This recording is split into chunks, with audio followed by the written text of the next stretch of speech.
तो ले आयो माई शक्ति।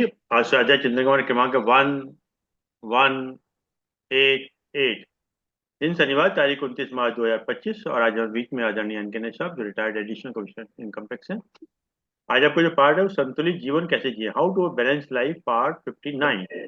इससे पूर्व भी पार्ट 58 ले चुके हैं और 100 में करीबन 41 पार्ट कम है। चलिए साहब, आप ज्यादा समझ लेते हो। आदरणीय नायब साहब से निवेदन करते हैं कि आज का उद्बोधन जारी करें। आदरणीय नायब साहब। बहुत बहुत धन्यवाद आपकी शर्मा जी। और इस प्लेटफॉर्म पर उपस्थित सभी लोगों का बहुत बहुत स्वागत है। आज का उद्बोधन प्रारंभ करते हैं माँ गायत्री के बीज मंत्र से। हमेशा की तरह जो हमें शक्ति देती है, वाणी देती है, ओज देती है और थॉट्स देती है कि हमें क्या बोलना क्या नहीं बोलना। माँ की बड़ी कृपा है। ओम भूर्भुवः स्वाहा तत्सवितुर्वरेण्यं भर्गो देवस्य धीमहि धियो यो नः प्रचोदयात्। जय मां अम्बे, जय जगदम्बे की सदाई जय।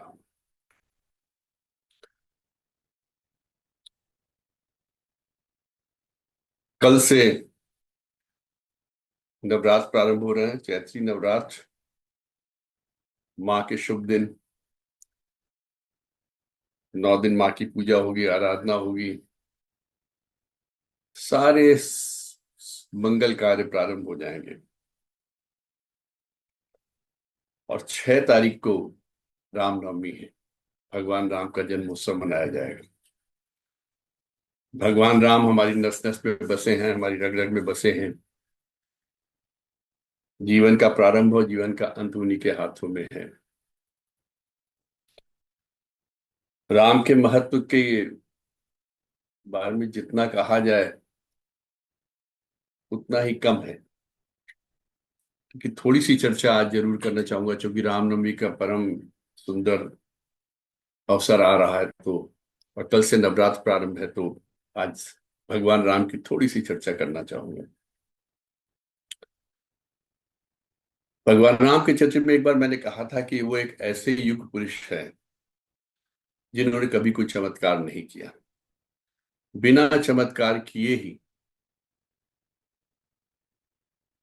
उन्होंने संसार का कल्याण किया। अपने चरित्र का एक ऐसा उदाहरण प्रस्तुत किया, अगर उसका हम अनुसरण कर लें तो हमारा रोम रोम कल्याण करेगा। रोम रोम में कल्याण की आवाज आएगी। मतलब विल से आज्ञा चक्र में पहुंचने पर जो आनंद आता है ना, कुंडलिनी शक्ति को तक पहुंचने को जो आनंद आता है, वही आनंद रहेगा। रामायण का एक एक चरित्र अनुसरण करने योग्य है, और जिसको लीड करते हैं भगवान राम। उनके नाम से ही हम लोग की राम राज्य की कल्पना करते हैं, परिकल्पना करते हैं। जो चीज उनके साथ जुड़ी है वो शुद्ध है, सत्य है और पूरे संसार में संचालित है। अगर भगवान राम के जन्म की बात की जाए, यद्यपि वो पुत्र थे मां कौशल्या के, लेकिन सबसे ज्यादा उनका प्रेम मां कैकेयी से था। और मां कैकेयी ही उनको सबसे ज्यादा प्रेम करती थी। सबसे ज्यादा उन्हीं के पास रहते थे, उन्हीं के पास खेलते थे, उन्हीं के कमरे में, उन्हीं के कक्ष में हमेशा पाए जाते थे।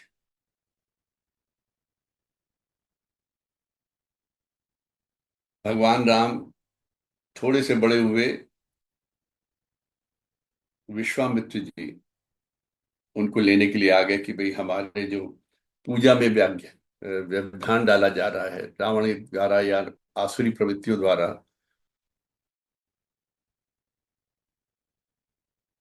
उनसे रक्षा के लिए आप भगवान राम को हमारे साथ करिए। उनको विश्वास था भगवान राम अकेले सब कर लेंगे। महाराज दशरथ ने बहुत कहा कि आपकी हवन की रक्षा करना, आपकी पूजा की रक्षा करना, आपके आश्रम की रक्षा करना मेरा कर्तव्य है। उसके लिए आप जिसको भी मांगना चाहे मांग लीजिए, भगवान राम को छोड़ के। लेकिन आचार्य ऋषिवर मुनिवर विश्वामित्र जी ने कहा कि नहीं, मुझे राम ही चाहिए। उनको राम के नाम पे भरोसा था। विश्वामित्र जी के बारे में तो ये कहा जाता है कि उन्होंने एक अलग ही सृष्टि की रचना करने का भी उनमें सामर्थ्य था। तो दशरथ जी के जो दरबार में बैठे मुनि वशिष्ठ ने कहा कि साहब जाने दीजिए, राम जी को लक्ष्मण जी को साथ भेज दीजिए। जब ये विश्वामित्र जी साथ लेकर गए हैं, तो विश्वामित्र जी ने एक परीक्षा करने के लिए उनसे पूछा कि राम, दो रास्ते हैं हमारे आश्रम में जाने के लिए, एक लंबा है, थोड़ा सुखद है, दूसरा छोटा रास्ता है लेकिन उसमें बाधाएं बहुत हैं। भगवान राम ने कहा कि हम तो छोटे रास्ते से चलना पसंद करेंगे और देखते हैं क्या क्या बाधाएं आती हैं उनका सामना करेंगे। उस छोटे रास्ते से गए हैं, उसी पे उन्होंने ताड़का वध किया है, और उसी रास्ते पे उनको और असुरी शक्तियां मिली हैं, उनका भी उन्होंने वध किया है। उसी रास्ते पे उनको मारीच मिला है, लेकिन उसका वध नहीं किया उन्होंने। कभी तो रामायण पूरी लिखी जानी थी ना। मारुचि को उन्होंने ऐसा आघात मारा कि बहुत दूर जाके सीधे असुरों के बीच जाके गिरा। अगर मारीची को उस दिन मार देते तो सोने का हिरण कौन बनता। आप देखिए भविष्य की कैसे कैसे कल्पनाएं होती, कैसे कैसे चीजें बनती हैं। वहां से वो विश्वामित्र के आश्रम में जाते हैं, सभी असुरों का नाश करते हैं, हवन का, वहां की पूजा का, सबकी रक्षा करते हैं। पूरे आश्रम का जब रक्षा का एक तरीके से चक्रव्यूह बन जाता है, घटनाएं देखिए कैसे घटती हैं। उधर से राजा जनक अपनी पुत्री के विवाह के लिए स्वयंवर रचते हैं, और स्वयंवर में वो विश्वामित्र जी को आमंत्रित करते हैं। विश्वामित्र जी को आमंत्रित करते हैं, ऋषिवर विश्वामित्र जी को आमंत्रित करते हैं, राम को नहीं करते हैं, लक्ष्मण जी को नहीं करते। ये होनी को कौन टाल सकता है। विश्वामित्र जी अपने साथ इन दोनों राजकुमारों को चलने के लिए कहते हैं। राजा राम कहते हैं महाराज, उन्होंने तो आपको आमंत्रित किया है। सोच सकते थे भगवान राम इस बात को, आमंत्रित तो ऋषिवर को किया, हम लोग क्यों जाएं। लेकिन गुरु की आज्ञा, एक बार नहीं कहा कि हम नहीं जाएंगे। ना इस बीच उनका कोई घमंड आया बीच में, ना हठ आया, कुछ भी नहीं, कोई मद नहीं, कोई इस बात का नहीं कि हम लोग राजकुमार है बिना बुलाए क्यों जाए। गुरु ने कहा हमारे साथ चलो, दोनों भाई चल दिए, कंधे पे धनुष बाण लादे हुए साथ साथ चल दिए। कोई राष्ट्रीय उन्होंने वस्त्र नहीं पहने हुए थे। अगर आप तब की वो चित्र देखें, उस टाइम की जो परिकल्पनाएं हैं, तो आपको दिखाई दे कि साधु वाले वेश में थे, वो वल्कल वस्त्र में थे, बिना किसी राष्ट्रीय वस्त्र के विश्वामित्र महाराज के साथ चल दिए। जनक के जनक के दरबार में स्वयंवर में बैठ गए जाके, दर्शक दीर्घा में। पार्टिसिपेट करने के तो बड़े बड़े राजा अधिराज आए थे, बड़े बड़े राजकुमार आए थे, बड़े बड़े राज्यों से आए थे, रावण स्वयं आया था। लेकिन जब जनक ने उलाहना दिया कि क्या पूरी धरती क्षत्रियों से खाली हो गई है, तो जैसा कि प्रारब्ध था मां सीता के साथ विवाह होना, राजा दशरथ ने तो बच्चों को हवन की रक्षा के लिए भेजा था, ऋषिवर के आश्रम की रक्षा के लिए भेजा था, और वो दोनों विवाह के लिए वहां पहुंचे। इसको कहते हैं प्रारब्ध। कैसे राम का, राम की कहानी तभी शुरू होती है जब वो अयोध्या से बाहर निकलते हैं, वन गमन करते हैं। आप इस बात को समझिए, राम भगवान तभी बनते हैं जब वो वन गमन करते हैं। उसके पहले राम सिर्फ एक राजकुमार थे। उनकी कहानी का, उनके प्रभाव का, उनके चरित्र का विकास तभी होता है जब वो घर से बाहर निकलते वन गमन के लिए, चाहे वो ऋषिवर विश्वामित्र के साथ गए जाएं या वह 14 वर्षों के वनवास के लिए जाए।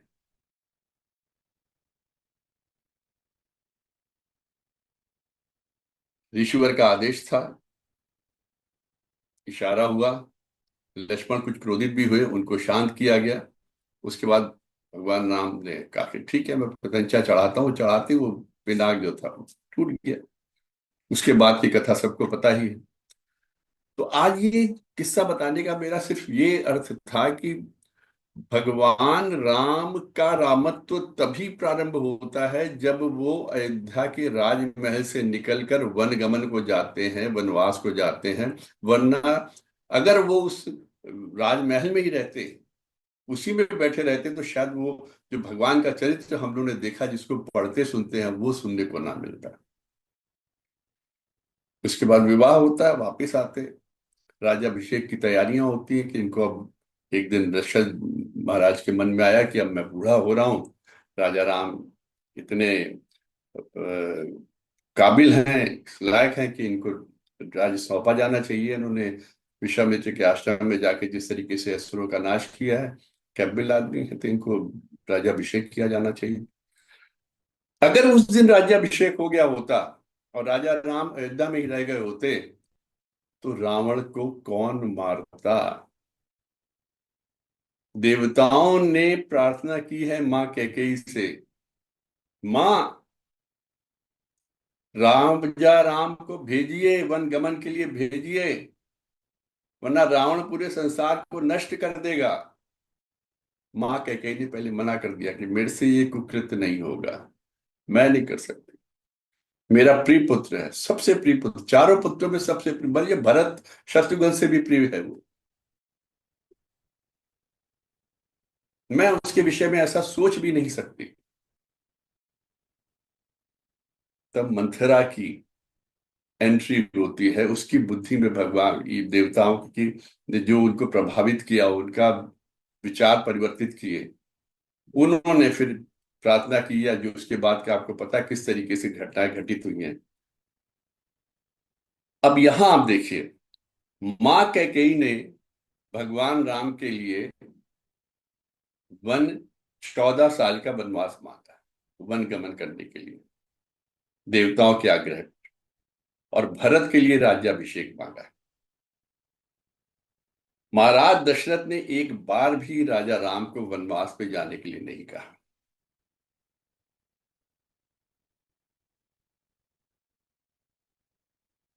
मां कैकेयी ने कहा वल्कल वस्त्र पहन के जाएंगे, कोई राजसी वस्त्र नहीं होगा। मां सीता भी तैयार हो गई जाने के लिए, लक्ष्मण भी तैयार हो गए जाने के लिए। सारे आभूषण, सारे उस तरह के चिन्ह जो कि एक राजसी प्रवृत्ति के होते हैं, राजा के होते हैं, वो सारे हटा लिए गए। सिर्फ राजा राम का धनुष और बाण उनके कंधे पे बना रहा। वो भी उतरवा सकती थी, मां कह के वो भी उतरवा सकती थी। ये वल्कल वस्त्र हैं, इनको साधु वेश में जाना है, तो फिर धनुष बाण काहे को लेके जा रहे हैं? लेकिन वो उनको वनवास के लिए नहीं भेज रही थी। मां कैकेयी उनको सृष्टि की रक्षा के लिए भेज रही थी, असुरों के संहार के लिए भेज रही थी, उस रावण के संहार के लिए भेज रही थी जिनको देवताओं के अनेकानेक वरदान प्राप्त थे, जिसको मारना मुश्किल था, जिसका आप वध नहीं कर सकते थे, और बिना किसी सेना के भेजा साथ में, ताकि इनमें संगठन की क्षमता का विकास हो। आप हर चीज की अगर वो लगाएं, लिंक लगाएं, तो पता चलेगा कि क्या रामचरितमानस में तुलसीदास ने कहा है, क्या राम की कथा है, क्या रामत्व है। रामत्व वही निखरा जब राजा राम राजमहल से बाहर निकले। राजा राम वन प्रस्थान के लिए चलने लगे हैं, नदी आई है, निषाद राज ने उनको पार कराया है। उसके पहले की कथा पता है आपको कि उनके चरण धोए, सब कुछ किया। जब पार पहुंचे हैं, तो महाराज निषाद राज को भगवान राम ने कहा कि आप उतराई ले लीजिए। मां सीता ने अपनी अंगूठी उनको देनी चाहिए। निषाद राज साहब ने वहां पे सौदा किया, कहा अंगूठी हमें नहीं चाहिए, भगवान राम मैंने तुमको पार पहुंचाया है, अब तुम मुझे भवसागर पार पहुंचाना। ये सारा राज्य भगवान राम का ही था, अयोध्या में ही थे, उनका अपना राज्य था। अपने राज्य में एक संत की तरह, एक वनवासी की तरीके वो लोग जा रहे हैं, और सब लोग कह रहे हैं आप बताइए, आप हमारे यहाँ रुक जाइए, हमारे यहाँ रुक जाइए। नहीं, मुझको तो वन गमन करना है, मुझको तो आदेश हुआ है वन जाने के लिए।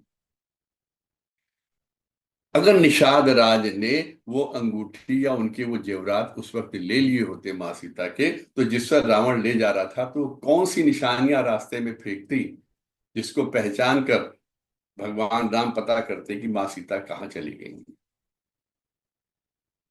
चिन्ह समाप्त हो जाता। एक एक चीज घटना को जब आप जोड़ते हुए चलते हैं ना, तब आपको पता चलता है भगवान राम की कथा क्या है।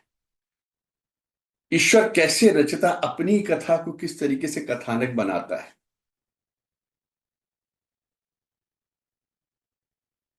किस तरह से रचनाएं होती हैं, किस तरीके से प्लानिंग की भगवान ने। और उन 14 वर्षों के वनवास में जहां जहां गए, जहां जहां असुर मिले, उनका वध किया शूर्पणखा से प्रारंभ करते हुए। खरदूषण, शूर्पणखा, ये हमने कहानियां सुनी कि कहाँ कहाँ किसका उत्थान होना था। शबरी के बेर खाने थे, माँ शबरी को दर्शन देने थे, जो 100 साल से ज्यादा सा उनका इंतजार कर रही थी। 8-10 साल की थी जब उन ऋषि उनको छोड़ के गए थे कि भगवान राम इसी रास्ते से आएंगे, और जब दर्शन दिए तो 120 साल की थी वो। सोची। उसके बाद रावण का संहार, और उनको किसी भी राज्य में नहीं जाना था और ना ही अपने राज्य का विस्तार करना था। लंका जीती, लंका जीत कर विभीषण को वहां का राजा बनाया, वहां खुद नहीं गए, स्वयं प्रवेश नहीं किया। और जब भरत इसी शर्त पे वापस गए थे, भरत मिलाप के बाद, कि 14 वर्ष से एक दिन अगर ऊपर हुआ भगवान राम, तो तुम भरत को नहीं पाओगे, भरत का सिर्फ शरीर मिलेगा, उसके प्राण चले जाएंगे। भगवान राम को वो वादा भी पूरा करना था। जैसे ही 14 वर्ष पूरे हुए, अगले दिन ही सवेरे भगवान राम वापिस अयोध्या पहुंच गए। ये है रामत्व, पूर्ण रूप में परिष्कृत, पल्लवित, पूर्ण रूप से संगठित। संगठन की क्षमता, कैसे वानरों को एक सेना तैयार करनी, एक इतने बड़े राजा के खिलाफ युद्ध करना, महाज्ञानी पंडित रावण के विरुद्ध युद्ध करना, उस रावण के विरुद्ध जिसको कितने ज्ञानियों का, कितने लोगों का आशीर्वाद प्राप्त था, वरदान प्राप्त था, उसको कोई मार नहीं सकता था। ये रामत्व है, ये राम का चरित्र है, जो कठिनाइयों में ही निखरता है। जब तक हम कठिनाइयों का सामना नहीं करेंगे, हमारे अंदर का रामत्व भी, या हमारे अंदर का जो सत्य है, जो ट्रू सेल्फ है, वो निखर कर नहीं आएगा। जब तक हम परेशानियों का सामना नहीं करेंगे, हम अपने आप का विकास नहीं कर सकते। अपनी क्षमताओं का बोध हमें नहीं हो सकता जब तक कि हम स्वयं कठिनाइयों का सामना ना करें। अगर भाग्य के भरोसे बैठे रह जाएंगे तो कुछ नहीं हो सकता। पुरुषार्थ तो करना ही पड़ेगा। जब पुरुषार्थ करके हम जीतेंगे, कठिनाइयों पे विजय प्राप्त करेंगे, उसी क्षण से हमारे अंदर का जो विकास है वो होना प्रारंभ होगा। हम अपने आप को पहचान पाएंगे। बिना कठिनाइयों का सामना किए कुछ नहीं हो सकता। इसलिए जहां भी कोई कठिनाई आए, उससे भागिए नहीं, उससे लड़िए, जूझिए, उसका समाधान खोजिए। अपने आप को कभी कमतर मत समझिए। आप उसी ईश्वर की संतान हैं, जिस ईश्वर की संतान, वो कठिनाइयां हैं या सामने वाला है जिसने आपको कठिनाई दी है। आप कोई अलग नहीं है। आप भी उसी परमात्मा का एक स्वरूप हैं, उसी का एक अंश है। भगवान राम भी उसी परमात्मा का एक अंश थे, अवतार के रूप में आए थे। हम भी उसी का एक अंश हैं। इस दुनिया में जब तक है, हम भी किसी ना किसी का अवतार, या उस आत्मा का अवतार है, उस अंश का अवतार है, शरीर धारण करके बैठे हुए। पुरुषार्थ करिए, भाग्य ही नहीं, भाग्य लिखा है या नहीं लिखा है, पुरुषार्थ जब तक नहीं होगा तब तक भाग्य में लिखी हुई चीजें भी नहीं मिलेंगी।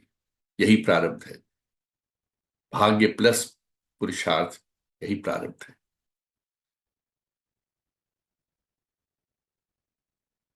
कठिनाइयों से कैसे लड़ा जाता है, अभी भी हाल की ही घटना है, पूरे विश्व ने देखी है। एस्ट्रोनॉट सुनीता विलियम्स और बैरी विल्मोर की अंतरिक्ष में सिर्फ 9 दिन के लिए लोग गए थे। सिर्फ 9 दिन की साजो सामग्री थी इनके पास। सिर्फ 9 दिन का इंतजाम करके गए थे, और 286 दिन तक इनको अंतरिक्ष में रहना पड़ा। जिस वक्त गए हैं उस वक्त क्या इनको पता था कि इनको 286 दिन यानी कि 9.5 महीने के आसपास, लगभग 10 महीने तक रहना पड़ेगा? कोई अंदेशा था? कोई सोच थी इनके दिमाग में ऐसी? कोई ऐसी आशंका थी? कुछ भी नहीं थी। जा रहे हैं 9 दिन में वहां का अपना देख दाख के आ जाएंगे। कहाँ 9 दिन, कहाँ 9.5 महीने। एक दिन 1 महीने से ऊपर का।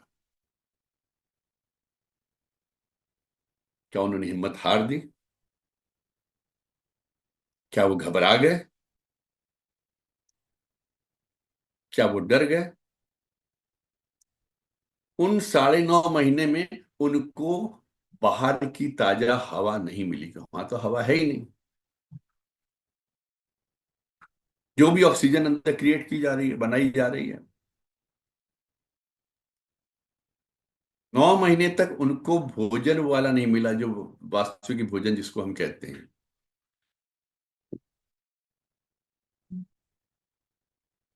9 महीने तक वो उस केबिन से बाहर नहीं निकल पाए, वेटलेसनेस में रहे। शरीर में कितने परिवर्तनों को झेला होगा, गुरुत्वाकर्षण शक्ति से बाहर रहे, फिर भी धैर्य नहीं छोड़ा।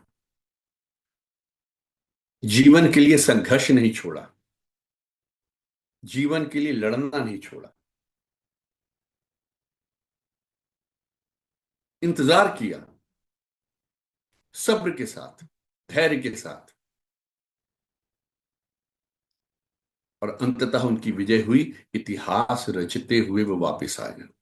और वापसी के समय का अगर आपको याद हो, जिस वक्त अंतरिक्ष से वायुमंडल में प्रवेश होती है स्काई लैब, तो उस वक्त बिकॉज ऑफ फ्रिक्शन, हालांकि बाहर बहुत टाइल्स वगैरह लगी होती हैं जिससे फ्रिक्शन का असर कम हो और हीट कम जनरेट हो, लेकिन फ्रिक्शन की वजह से बहुत ज्यादा हीट जनरेट होती है। और इतनी ज्यादा हीट जनरेट हो गई थी कि लगभग 6 मिनट तक इनका कांटेक्ट पृथ्वी से, नासा से खत्म हो गया था।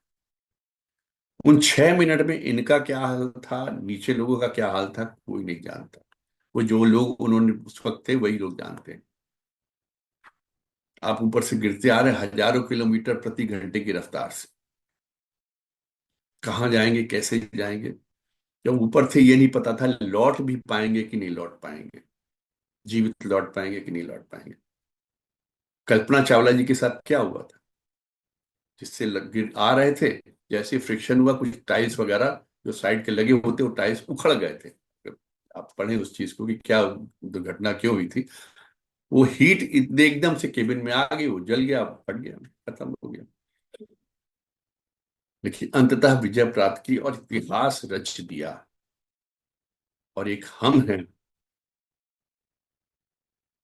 जरा सा व्यवधान आ जाए, घर में 2 मिनट के लिए खाने में देरी हो जाए,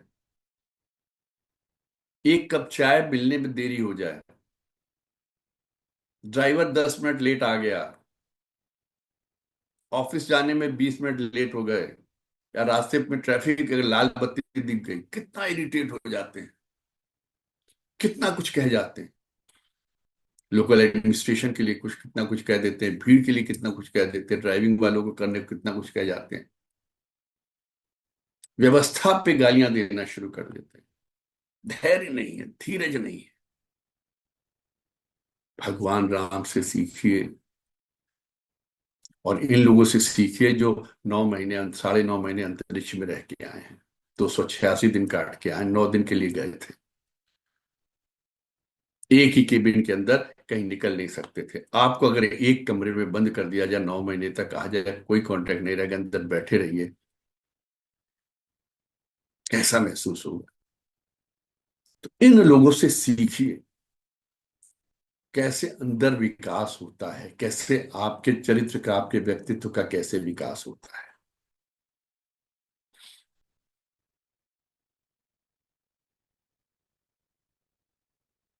अपनी अंतरात्मा का विकास कीजिए, अपने मन का विकास कीजिए, धीरज रखना सीखिए। चीजें, वस्तुएं तो अपने हिसाब से घटित होती रहती हैं, आप उनको रोक नहीं सकते हैं। अपने पुरुषार्थ से उनका सामना करिए, सामना करना सीखिए,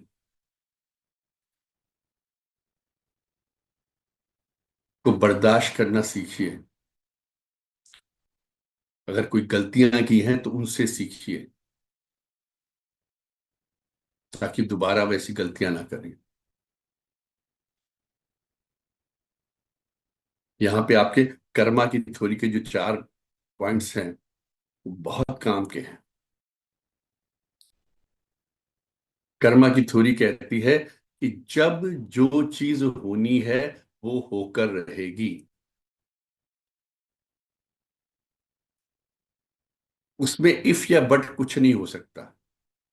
जिस वक्त सुनीता विलियम ऊपर गई हैं अंतरिक्ष में, वो 9 दिन के लिए सोच के गई थी, लेकिन उनको वो 286 दिन रहना था, वो रही। उनके साथ के 2 एस्ट्रोनॉट और जो थे जिनको रहना था वो रहे, उससे कम वो रह नहीं सकती, ये होना ही था। राम की कथा में मैंने आपको बताया, मारीची को सोने का हिरण बन के आना था, इसलिए राम ने उसका वध उस वक्त नहीं किया जब विश्वामित्र जी के साथ जा रहे थे, क्योंकि ये होनी थी, और जो होनी है वो होकर रहती है, उसको कोई नहीं टाल सकता, ना आप, ना मैं, ना ईश्वर। बस ईश्वर से ये प्रार्थना किया कीजिए कि जब ऐसी कोई बात हो तो आपको अंदर से ताकत दे, अंदर से एक विश्वास पैदा करे आपके अंदर, कि आप घबराएं नहीं, धैर्य ना छोड़ें, धीरज ना छोड़ें। सीखना चाहिए, इन अंतरिक्ष यात्रियों से सीखना चाहिए। धैर्य किसे कहते हैं, धीरज किसे कहते हैं, विकट परिस्थितियों में कैसे इतने लंबे समय तक रहा जाता है।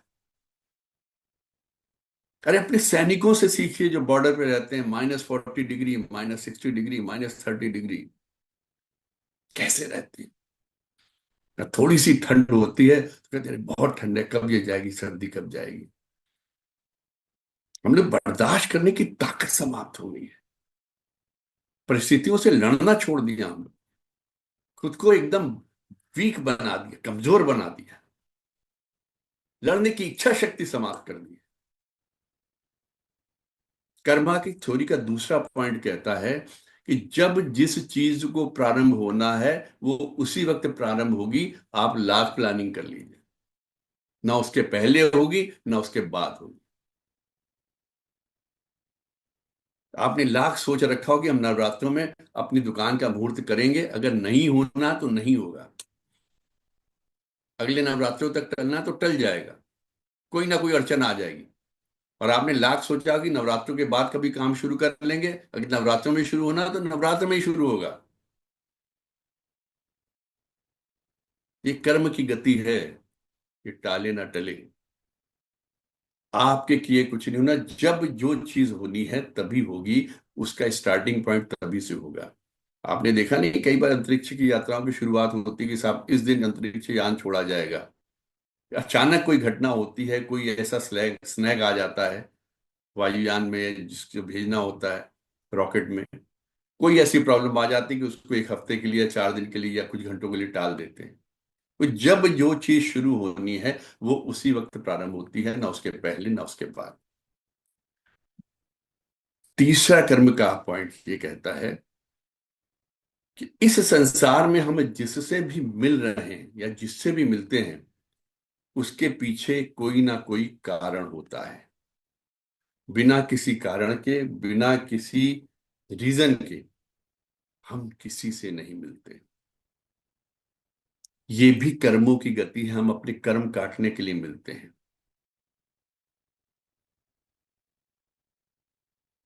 कभी सोचा है,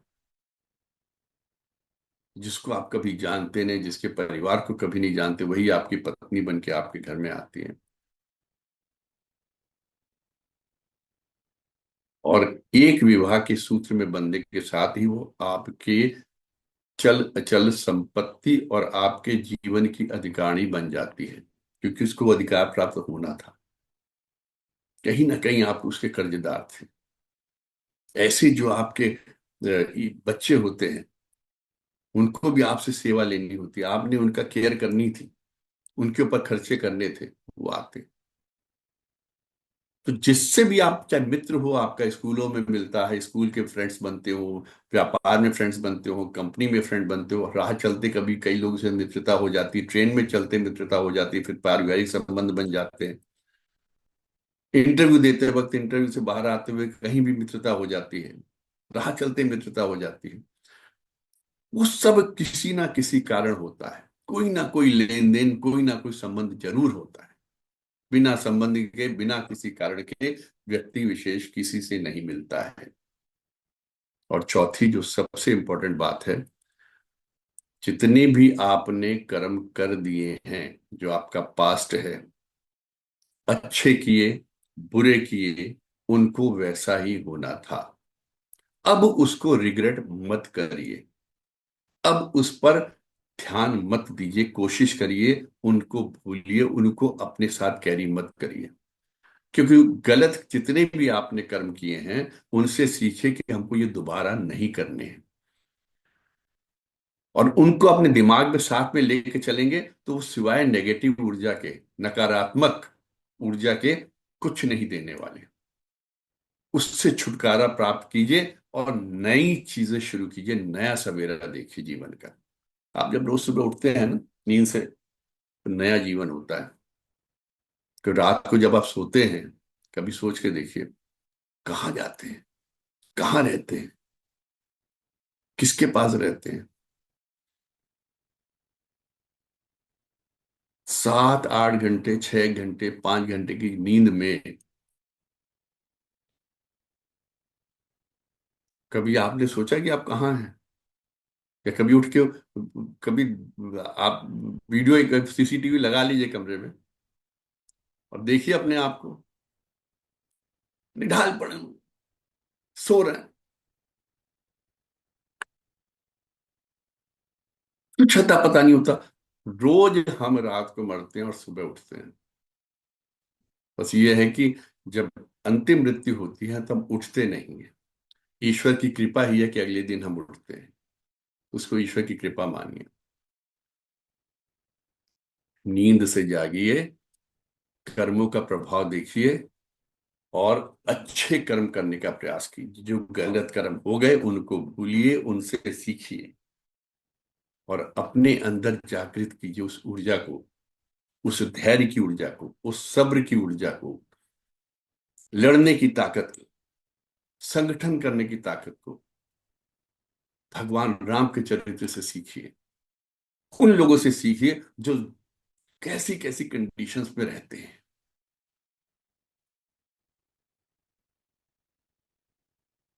तभी उनमें आप देखते हैं आर्मी पर्सन कितने स्मार्ट और एकदम फिट होते हैं। कैसे होते हैं? उनको लड़ना सिखाया जाता है। उन परिस्थितियों में उनकी पोस्टिंग होती है जहां उनका शरीर का सौष्ठव, शरीर की ताकत, अंतरात्मा की ताकत, विश्वास की ताकत, आपको कॉन्फिडेंस को देखिए और उनसे सीखे। उसी तरीके सिविलियन रहते हुए भी हमको अपने अंदर वो डिसिप्लिन, वो ताकत, वो आत्मविश्वास अर्जित करना है। तभी हम परिस्थितियों से लड़ सकते हैं, तभी हम संतुलित रह सकते हैं। लेकिन हमारा मन तो इधर उधर की चीजों में ज्यादा लगा रहता ना, मोह माया, इन्हीं में भटकता रहता है। इससे मोह, उससे मोह, ये धन मिल जाए, वो धन मिल जाए, दूसरे के पास क्या है वो मिल जाए, उसकी पोटली में क्या है वो मिल जाए, उसकी पोटली में क्या वो देखने को मिल जाए, दिख गया अगर अच्छी चीज है तो मेरे को मिल जाए। इसी में सारा जीवन लगा देते हैं और नष्ट कर देते हैं, अपने आप समाप्त कर देते हैं, अपनी अंतरात्मा के कत्ल कर देते हैं। आप देखिए, जब बच्चा पैदा होता, छोटा होता, बोलना नहीं सीखता, उसको अपना कुछ नहीं आता पता, हम लोग क्या कहते हैं, बच्चा भगवान का रूप है। लेकिन क्या कभी हमको या आपको कहा कि भगवान का रूप है?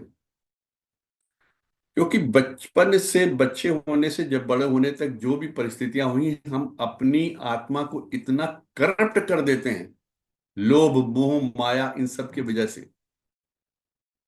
कि हमारे अंदर का जो रामत्व है, हमारे अंदर का जो भगवान है, नष्ट हो जाता है। हम खुद को समाप्त कर देते हैं, अपनी आत्मा को समाप्त कर देते हैं, चोरी चकारी की वजह से, झूठ की वजह से, एक दूसरे के विरुद्ध तरह तरह के जाल बिछाने में, कैसे इसको परास्त करें, कैसे इसके इसका नुकसान करें, अपना फायदा हो ना हो, दूसरे का नुकसान कैसे करें। इतना असंतुलन भरा हुआ हमारे दिमाग। जो भगवान का स्वरूप था, वो स्वरूप धीरे धीरे धीरे धीरे समाप्त होते होते कुरूपता में बदल जाता है। असुरी शक्तियां हम पे हावी हो जाती।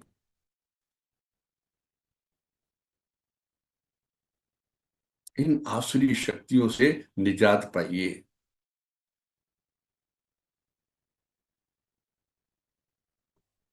अपने आप में रामत्व जगाइए।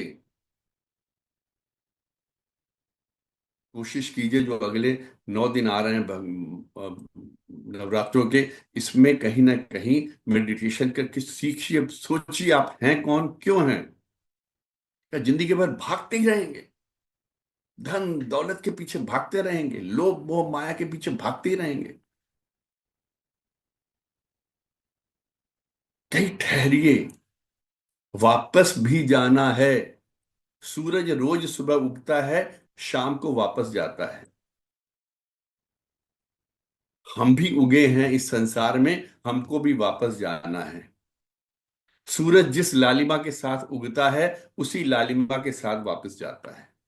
हम प्रयास करें कि हम जिस जिस चेहरे मोहरे के साथ पैदा हुए थे, जिस ईश्वरी शक्ति के साथ पैदा हुए थे, जो कहा जाता था बच्चे भगवान का स्वरूप है, जिस ईमानदारी के साथ पैदा हुए थे, जिस सत्यता के साथ पैदा हुए थे, जिस सत्य के लेकर पैदा हुए थे, उसी के साथ हम इस संसार को छोड़ें। हमारे जाने के बाद कोई ये ना कहे कि बहुत घटिया आदमी था, तो बहुत लोभी आदमी था। प्रयास कीजिए, अब भी वक्त है, अब भी समय है, अब भी बदलने का है। It is never too late. कभी सोचिए कि आप किस तरफ जाते हैं, कैसे जाते हैं, कब तक दौड़ेंगे। कभी सोचा जीवन की दौड़ कितनी तरफ चलते जा रहे, चलते जा रहे, भागते जा रहे हैं? कभी अपने आप से प्रश्न कीजिए कि मैं इस जीवन की दौड़ में शामिल ही क्यों हुआ? अगर मैं शामिल हुआ हूं तो मुझे कहां तक जाना है, मेरा लक्ष्य क्या है, मैं कब तक ऐसे ही दौड़ता रहूंगा?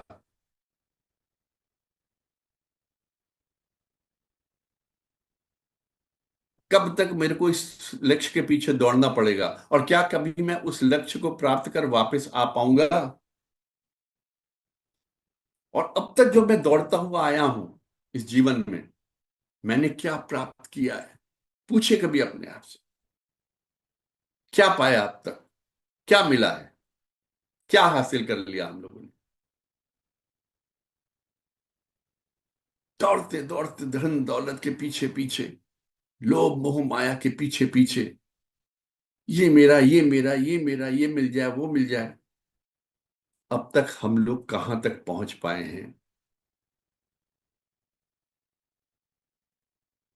हम सब लोग दौड़ रहे हैं, हम सब लोग दौड़ रहे हैं, बिना ये जाने कि हमको लौटना है, बिना ये समझे कि सूरज डूब भी जाएगा।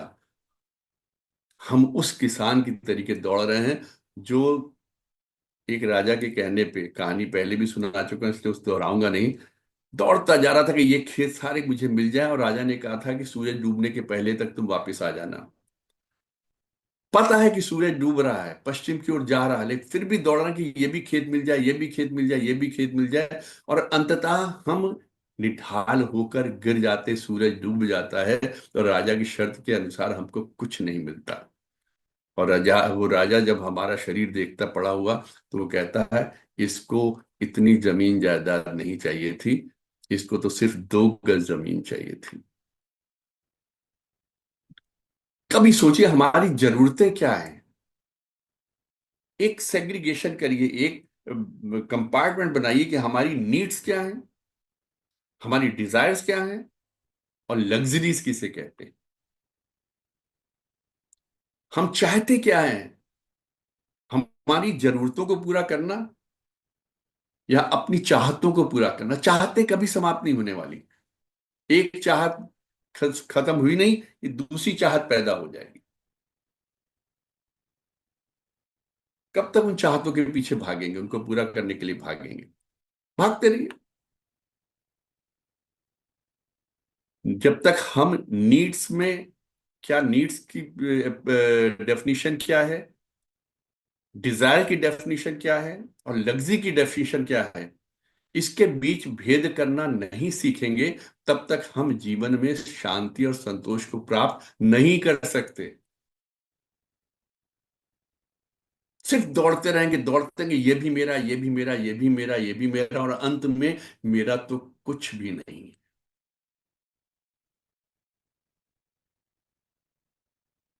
पहचानिए आपकी जरूरतें क्या हैं, अपने आप को सीमित करिए उन जरूरतों तक, वही संतोष है।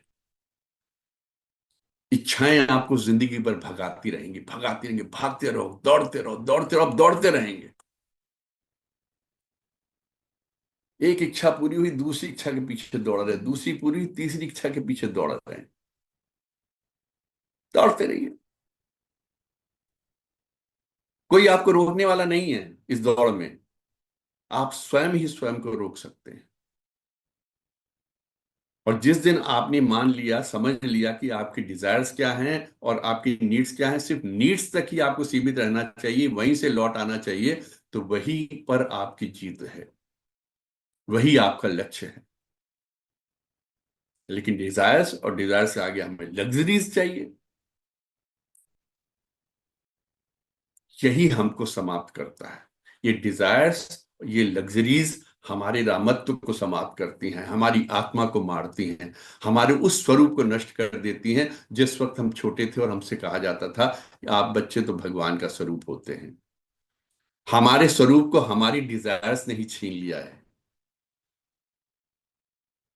हमारी इस दौड़ ने, भाग दौड़ ने छीन लिया है। और जिस वक्त हम भाग रहे होते हैं ना, उस वक्त एक बड़ा अजीब सा भाव होता है हमें, हम तो कभी मरेंगे ही नहीं, हमने तो कभी मरना ही नहीं है। दुनिया मर रही, रोज लोगों को मरते हुए देख रहे हैं। कितने क्रिमेशन, कितने उठा ले हम लोग रोज अटेंड करते हैं।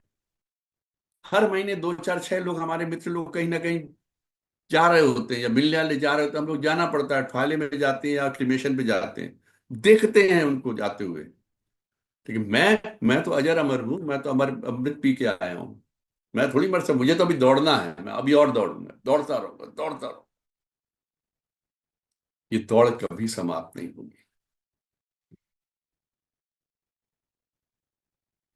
एक फिलोसफर ने कहा है कि मेरे किसी भी मिलने वाले की मृत्यु जब होती है, या जहां भी मेरे को जाने का मौका मिलता है क्रिमेशन पे, मैं जरूर जाता हूं।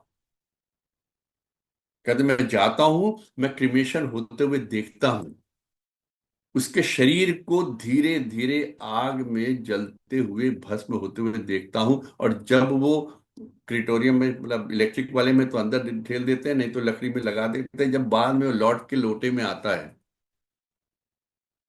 तो मैं स्वयं से कहता हूं, यही है, यही सत्य है। मेरा अहम मेरी शान और शौकत, मेरी इच्छाएं, मेरी लग्जरीज, मेरे जमीन जायदाद सिर्फ इस लोटे में मिट्टी के रूप में आनी है। जब यही अंत है, तो अपने अंदर के उस रामत्व को क्यों समाप्त करते हैं हम लोग? अपने अंदर के उस भगवान को क्यों कुरूप बनाते हैं जिसके साथ ईश्वर हमको भेजता है? इच्छाओं के वशीभूत होकर हम क्यों रहते हैं ऊपरी उम्र? सारी उम्र इन्हीं इच्छाओं के गुलाम बन के रहते हैं। मोह, माया, लोभ, इसका मिल जाए, उसका मिल जाए, इधर से भी मिल जाए, उधर से भी मिल जाए। एक लेवल आता है जब आप अलमारियों में सिर्फ लेयर बना के रखते हैं, आपके किसी काम नहीं है। ना आप खा सकते, ना आप पी सकते, ना आप पहन सकते। कितना पहनेंगे आप? जमीन ज्यादा है तो जोड़ते रहिए, ये भी प्लॉट मेरा, वो भी प्लॉट मेरा, ये भी मकान मेरा, वो भी मकान मेरा, सब कुछ आपका। क्या सब मकानों में रह लेंगे आप? क्या दुनिया भर के रेस्टोरेंट का खाना एक साथ खा सकते हैं?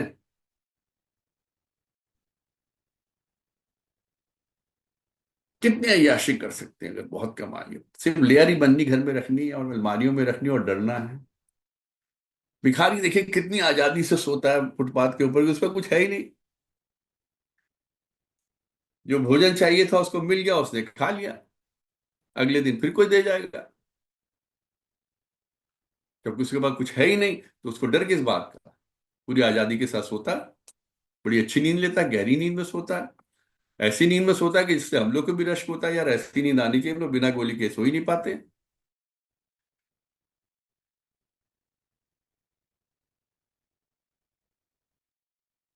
और वही जब हमारे पास धन धान्य हो जाता है, आप देखिए। और एक बहुत अच्छी बात, अगर हम परिवार में चार छह भाई बहन हैं, तो जैसे ही पैसा आता है तो झगड़े और आ जाते साथ में। जायदादों के बंटवारे में, धन के बंटवारे में, ज्वेलरी के बंटवारे में। घर के बुजुर्ग की डेथ हो गई, उसके बाद फिर आप घर के झगड़े देखिए। अगर कुछ नहीं है तो कोई कोई झगड़ा ही नहीं, कुछ है ही नहीं, तो झगड़ा किस बात का? कुछ बंटना ही नहीं है। अब भगवान की कृपा से आपने कमा के छोड़ दिया, तो फिर पीछे झगड़े देखिए आप, किस तरीके के सुंदर सुंदर झगड़े होते हैं। भाई बहन के प्रेम को देख लीजिए, भाइयों के प्रेम को देख लीजिए। इतना सुंदर प्रेम की लात घूसे क्या ना चल जाए, गोलियां चल जाए, मर्डर हो जाए। आजकल तो बहुत कुछ हो रहा है धन के पीछे। भागते चले जा रहे, भागते चले, दौड़ते चले जा रहे हैं उस किसान की तरीके, ये जानते हुए भी कि सूरज डूबने वाला है और मैं वापस नहीं पहुंच पाऊंगा। तब भी वो भूमि का टुकड़ा और मिल जाए, वो भूमि का टुकड़ा और मिल जाए, वो भूमि का टुकड़ा और मिल जाए। ले जाओ भाई भूमि का टुकड़ा अपने साथ। उस मिट्टी का जो बाद में मिलेगा ना, उसके साथ बांध के ले जाना मिट्टी का टुकड़ा। उस भूमि का टुकड़ा ले जाना, उस मकान को भी साथ में, उस नक्शे को भी लपेट लेना उसमें, शायद किसी काम आ जाए। शायद ऊपर चित्रगुप्त को घूस देने में, रिश्वत देने में काम आ जाएगी। भैया ये मकान मेरा है, आपके नाम कर देता हूँ, मुझको एक अच्छी जगह रहने को दे दो। भागते रहिए, कुछ नहीं रखा। अपने अंदर के राम को मत मरने दीजिए, अपने अंदर के इंसान को मत मरने दीजिए। इंसान मर गया का आपका आनंद समाप्त हो जाएगा। आप कोशिश करिए उस बच्चे को दोबारा जगाइए, अपने अंदर उस सत्य को दोबारा जगाइए, जिसको देखकर दुनिया कहती है कि बच्चे भगवान का स्वरूप होते हैं। अपने अंदर की उस सत्यता को जगाने का प्रयास कीजिए, उस प्रयास को सफल होने दीजिए। रोड़े मत अटकाइए, अवरोध मत बनिए। वही बैलेंस्ड है, वही संतुलन है, वही आनंद है, वही संतुष्टि है। और उसके बिना जीवन व्यर्थ है। आपने ध्यान से मुझे सुना, आप लोग का बहुत बहुत धन्यवाद। बहुत बहुत धन्यवाद आदरणीय अंकनाथ साहब। आज आपने जीवन की सच्चाई से रूबरू कराया। कुछ सच्चाई से तो डर ही लगने लगा। चलिए, सब सभी लोग अनम्यूट हैं, फिर बाद में हमारे शेखी साहब तो सब धन्यवाद कहते हैं। ऋषि साहब भी मेरे ख्याल से कहीं भ्रमण कर रहे हैं गाड़ी वाड़ी में। हाँ जी, हाँ जी, हाँ जी। वो गाड़ी में भ्रमण कर रहे हैं और चौधरी साहब एज यूजुअल पर्दे के पीछे हैं। वो तो हमेशा रहते हैं, वो उनका पर्दा लास्ट में उठता है उनका। आनंद पिक्चर की तरह जो है लास्ट में पर्दा हटेगा। ना तो एक ही बताइए, जो आपने स्टार्टिंग में बोला उसके जो एक नई नई चीजें सुनने को मिली, जानकारी मिली, तो ये इसका सोर्सेस क्या था? मतलब किसी की चौपाइयों में था या कैसे था? मतलब ये जो बताया आपने जानकारी दी। सर ये रामचरितमानस कवितावली रत्नावली है जो तुलसीदास जी की पुस्तकें हैं हम्म। ना, हैं। हम्म। और ये तो आप चित्रों में भी देखते हैं, भगवान राम जब वनवास में गए धनुष बाण साथ में था। जी जी जी। ये रामचरितमानस में सब दिया हुआ। दरअसल अभी हमने एक में सम्मिलित हुए थे, वहां कुछ फैक्ट्स थे, मेरा भी दिमाग घूम गया ये सब सुन के, ये सब चीजें सुन के, तो मुझे लगा ये सब चीजें आपके साथ शेयर करनी चाहिए। नहीं वही था ना, कुछ लगा तो मैंने कि उसका सोर्स क्या है, तो फिर आपने क्लियर कर दिया कि वो। वही, इसमें कोई अलग चीज मैंने बताई नहीं है, तो सब इतिहास की चीजें लिखी हुई हैं। नहीं, अब इतिहास की विश्वामित्र के साथ जानकारी ही गए, नहीं है ना सर। और आप देखिए विश्वामित्र जी के साथ गए हैं, विश्वामित्र जी के आश्रम में, वहीं से तो भगवान राम स्वयंवर में गए, और स्वयंवर में इनको इनवाइट थोड़ी किया गया, तो विश्वामित्र जी को इनवाइट किया गया था। ये तो उनके साथ विश्वामित्र जी का नहीं, चलो, तो इन्होंने ये बिना कुछ सोचे कि हम राजा के पुत्र हैं, स्वयंवर में हमको जाना चाहिए या नहीं जाना चाहिए, गुरु ने आज्ञा है, चल दिए साथ में, और चुपचाप बैठे हुए उनके साथ, गुरु जी के साथ। कोई राजाओं के साथ नहीं बैठे थे जो वहां पे धनुष बाण बात कर रहे थे। वो तो बाद में सब आज्ञा हुई गुरु की, तो फिर सब, और वो होना था। और मैं आपको आज एक चीज और क्लियर कर दूं सर, माँ गायत्री वाक्य में कुछ तो कर देती है। मैं बिल्कुल सोच के नहीं बैठा था कि आज मैं इस तरीके से बोलूंगा और ये बोलूंगा। मैं कुछ और ही सोच के बैठा हुआ था, दो चार कहानियां ये रट के बैठा था कि आप लोग को सुनाऊंगा, आनंद दूंगा। कोई कहानी नहीं सुना पाया। भगवान राम ने आज मेरे को बिल्कुल मोड़ दिया, बिल्कुल मोड़ दिया। ये तो कुछ है, ईश्वर की कुछ है सर।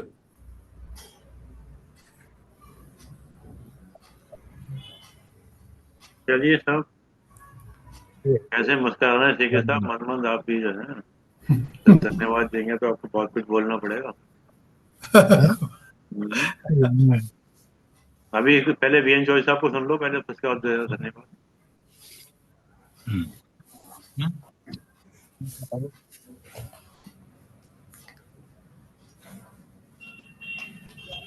यार आप जो भी बोलते हैं दिल से बोलते हैं और प्रैक्टिकल बोलते हैं, व्यवहारिक बोलते हैं। और अगर वास्तव में देखा जाए जितने हम लोग 65 या 60 प्लस हैं, तो मेरा तो व्यक्तिगत अब मानना ये है कि इस वक्त में हमें जो है अपने को उल्टी गिनती करके चलना चाहिए कि जितने भी दिन हमें मिल रहे हैं वो बोनस के मिल रहे हैं। क्योंकि कब किसके साथ में क्या हो जाए कुछ नहीं कह सकते। और सर मैं ले, ले, थोड़ा थोड़ा लेकिन डिफरेंट, इसकी चिंता क्यों करनी अरविंद जी? इसके मैं इस तरफ नहीं जाना चाहता जो आप कह रहे हैं। मेरा कहने का तात्पर्य और अर्थ सिर्फ इतना है। नहीं सर, मैं बीच में बात काट रहा हूँ, इसके पीछे भावना समझिए। भावना ये है कि इससे जब आदमी की, जैसे जो एग्जाम्पल था ना वो तेल को रख के चलना, जरा चक्कर काट के आना था, तेल गिर ना जाए। इसके पीछे भाव ये है कि कोई गलत चीज ना निकल जाए मुंह से। इसके पीछे भाव ये है, जीना तो 100 साल है हमारे जीवन से सत्तम। नहीं नहीं, मैं बड़ा आपकी बात, वो बात बिल्कुल मान रहा हूँ कि अब बस तो बस बस बस बस। आफ्टर 50 ईयर मैं ऐसा वान नहीं, प्रथ और वो बस सब बस बस मेरा, संन्यास दिया हुआ वो है अपनी बस जगह। बस।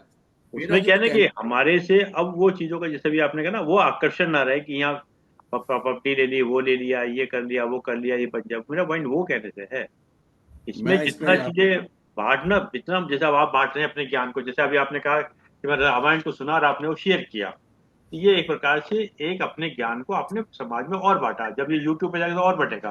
तो मेरा पॉइंट बिंदु ये है कि हम अपने चीज को, अपने अनुभव को, अपने ज्ञान को शेयरिंग करें। उससे कहीं हमारा नेगेटिव नहीं है कि क्यों हम कली हो जाए ना। जैसा एपीजे कलाम का भी एग्जाम्पल देखिएगा सब, वो तो लास्ट टाइम तक जो है करा करा। तो हमारे यहाँ कि जब तक जिंदा रहे और जीवन से सत्तम 100 साल जिए, मैं ये नहीं कह रहा कभी भी। परमात्मा ने हमारी बॉडी बनाई से ज्यादा के लिए है। पर ये है कि मैं उसकी कर्म से। मैं इस पे बिल्कुल नहीं कह रहा, ये जीवन के ऊपर नहीं कह रहा। मैं खाली दो चीजें कहना चाह रहा था। एक चीज ये कि जब हमारे कर्म होते हैं ना, वो हमारे धीरे धीरे शरीर पे और चेहरे पे दिखने लगते हैं। अगर हम क्रूर हैं, अगर हम क्रूर चीजों का सेवन करते हैं, क्रूर कार्यों करते हैं, तो हमारा चेहरा धीरे धीरे, हमारा देखना, हमारा व्यक्तित्व, हमारे शरीर धीरे धीरे वैसे ही होने लगता है। यही समय है, अगर हमने कुछ गलतियां कर दी हैं, ये इस तरफ चल दिए, तो उससे वापस आए और कोशिश करें उस सामान्य जीवन को जीने, उस सदाचार के जीवन को जीने को, उस सादे जीवन को जीने को जो ईश्वर चाहता है कि हम लोग जिए, जो हमको करना चाहिए, सदाचरण करना चाहिए। तो शायद धीरे धीरे धीरे हमारा व्यक्तित्व भी और निर्मल होता जाएगा, चेहरा निर्मल होता जाएगा। आप किसी संत पुरुष को देखिए, उसको चेहरे कितना सा ओज होता है, कितना चेहरे पे निर्मलता होती है, कितनी शांति होती है। और यही आप किसी बदमाश को देख लें या किसी नेगेटिव पर्सन को देखिए, चेहरे पे कितना तनाव, और आंखों में आप देख। मैं उसी चाहता हूँ कि धीरे धीरे वी शुड कम बैक, जो चला गया उस तरफ, come back, he should come back. That was my reason. एज की तो मैं बात ही नहीं कर रहा सर, वो तो पता नहीं भगवान ने कितनी दी है। नहीं नहीं, वो तो। और इसी पे जब अपना लास्ट थॉट तो बोलेंगे, पर इसी पे जो थॉट है बोल देते हैं। जीवन शतरंज के खेल की तरह है। जीवन शतरंज के खेल की तरह है। आप उठाए कदम वापस नहीं ले सकते, लेकिन आप अगले कदम बेहतर बना सकते हैं, बस। बिल्कुल। हम्म। यस। अभी थॉट तो बाद में आएगा, ये बीच में आ गया, एडिशनल है, एक के साथ एक फ्री है। सर वन वाह प्लस क्यों वन, गया sir? One plus one, one plus sir वाह क्यों हो गया? चलिए देख लो। अभी साहब कुछ कह रहे थे शायद। हाँ, चौथा पहले सुन लो।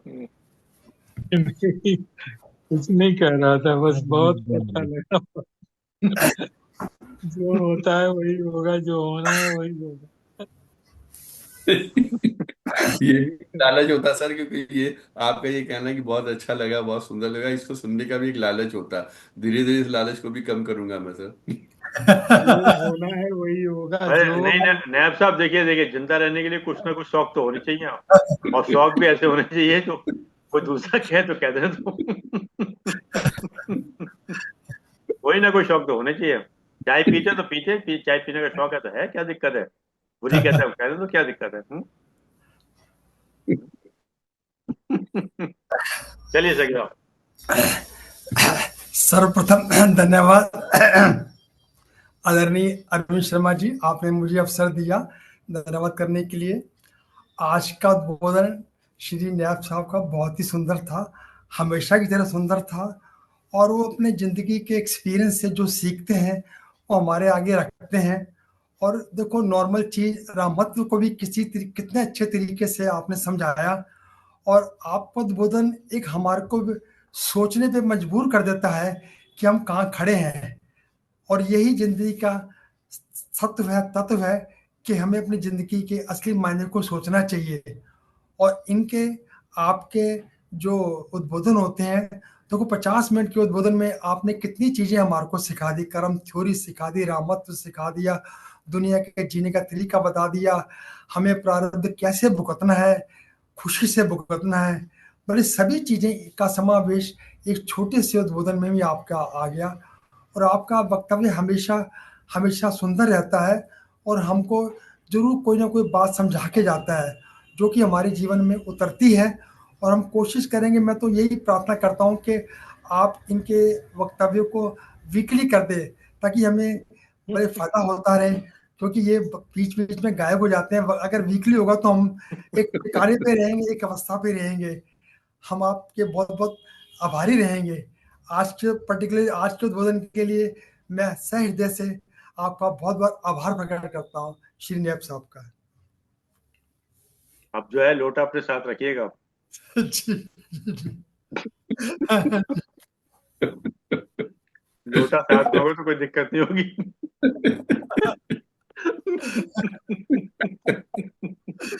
चलिए, बहुत बहुत धन्यवाद इनके सीधा। सही बात है। बहुत बहुत धन्यवाद है अंकित साहब, आपने समय निकाल समय दिया। हम आपके आभारी हैं। जूम के लोगों का विशेष रूप से धन्यवाद कि आपने समय निकाल समय दिया। और जैसे कि एक विचार साथ तो 3 बार के साथ अपनी बात समाप्त करते हैं। आज का विचार छोटा सा विचार है। परीक्षा संसार की करनी चाहिए। जी परीक्षा संसार की करनी चाहिए, प्रतीक्षा परमात्मा की करनी चाहिए। जी सर।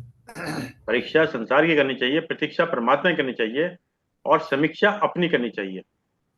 बहुत सुंदर। बहुत समीक्षा अपनी करनी चाहिए।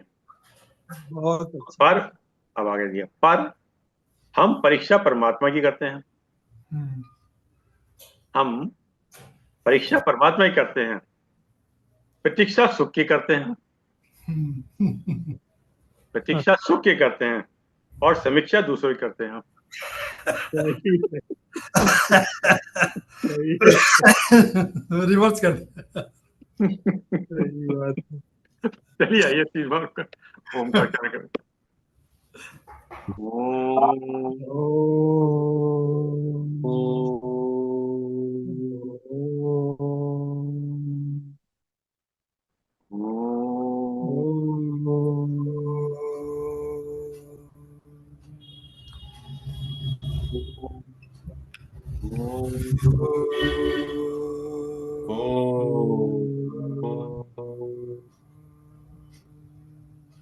शांति शांति शांति शांति शांति शांति शांति। शांति। सबको प्रणाम, सबका बहुत बहुत धन्यवाद सर।